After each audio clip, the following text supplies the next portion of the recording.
10th class mensuration problem. Height and radius. If you take pi RL, what will happen? Let us see that. What is that? Curved surface area is equal to pi RL.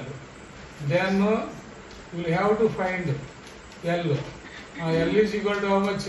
Under root of h square plus r square. Then what is given here?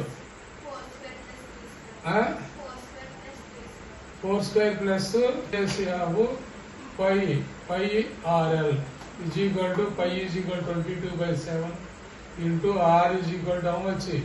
3 and L is equal to 5. Then what is this?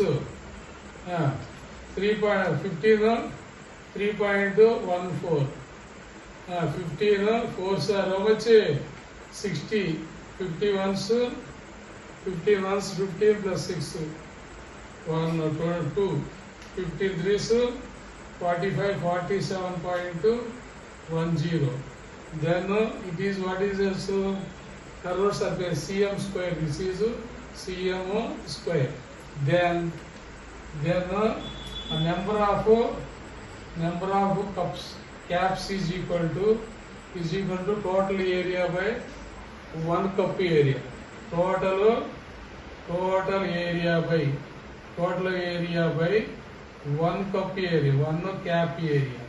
1 cap area is equal to 1000 by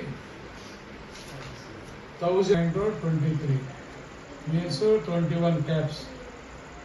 Total 21 caps. 1047 multiplication